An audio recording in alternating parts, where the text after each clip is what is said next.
All right, welcome to day 5. I'm getting ready to hop on the dozer. I've got my guy who helps me out getting ready to box blade over here in the areas that I dozed yesterday. He was struggling a little bit this morning with the tractor to move the mounds that he's creating with that box blade because there's just so much sand. I told him to go ahead and box blade. I'll go behind him and move those mounds of sand with the dozer. Hopefully we can create a path all the way around that gets down a little bit further so that we get to the clay, so that when we come in to move those blinds later, we're not struggling to get them to the spot that we need them to be. I'm gonna go ahead and do that first, and then I'll move to the back to work on the third blind area. As you can see, the paths that I had recently dozed were really sandy. It took numerous passes with both the dozer and the tractor to get down to the hard clay. But I felt it was necessary to clear these paths really well because I didn't want the trailer to get stuck when it came time to move the deer blind later. All right, it's the end of day 5. We smoothed out these roads a little bit, tried to get down to the clay where we could, but I did not get a chance to go and work on the third blind area today. So that's gonna be my job in the morning, and I'll take some video of that.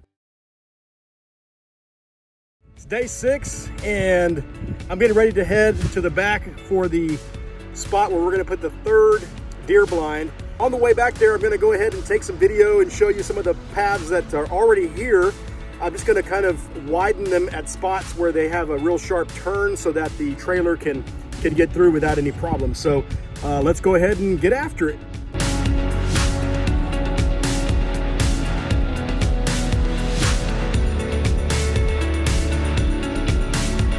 The last blind that I have decided to move on my property is currently located on a hilly area here.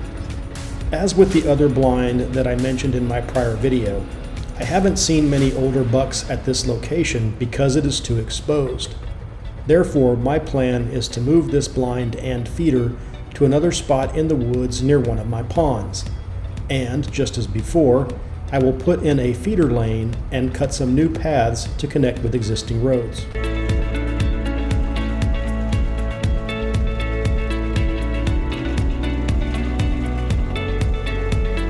Before I can create new paths for the blind and feeder though, I have to first clean up the roads leading to the back of the property.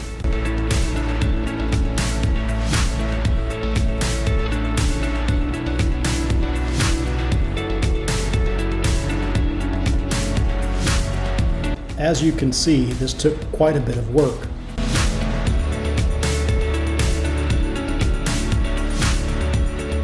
Fortunately, I was able to finish by the end of the day. Therefore, the only thing I had left to do on day 7 was doze new spots for the blind and feeder.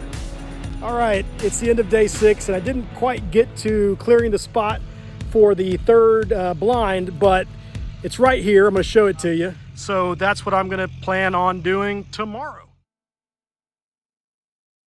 Welcome to day 7 of the dozer work.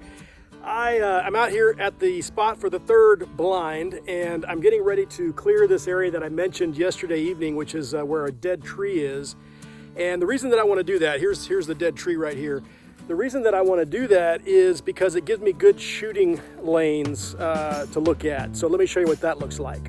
Again, here's the dead tree that's going to be going. I might even take this one here too, so I get a little bit of an area here. It gives me a good shooting lane straight ahead. That way where the feeder is going to be, that direction I'll clear a little bit as well.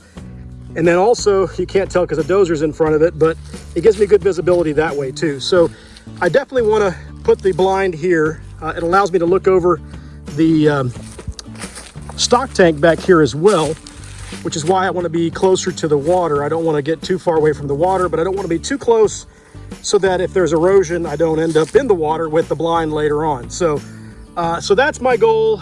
Get rid of this dead tree, take this tree out, take that third tree right there in the middle, and then just kind of make a shooting lane and a feeder lane straight ahead that way. So I'm gonna go ahead and get after it.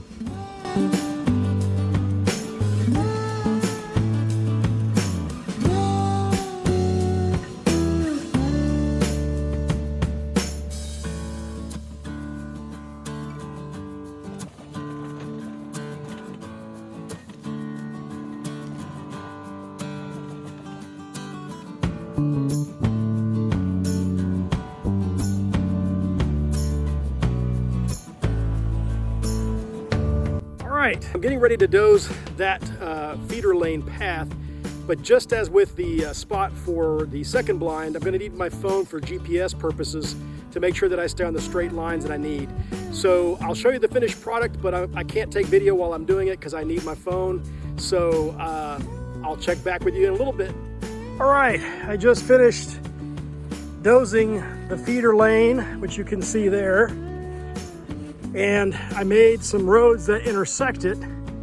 It's kind of late in the day and I'm kind of tired, so I'm not going to walk the entire length of this. But I just wanted to show you that I really made a nice path on each side. See, I've got a path that goes that way, and it does some curving, and then a path that goes this way and intersects with the line that the dozer is pointing in right now. So that's it for the dozer work. The last thing that needs to happen now is to smooth these out and then have the people come and help me move the blinds to these spots.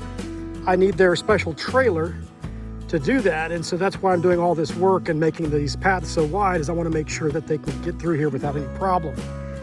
So whenever they come, I will take some more videos of that and show you what that looks like. So until next time, take care. If you enjoyed this video, please give a thumbs up below. You can also check out one of my other videos here and stay up to date by subscribing to my YouTube channel right here. Until next time, I'll see you on the ranch.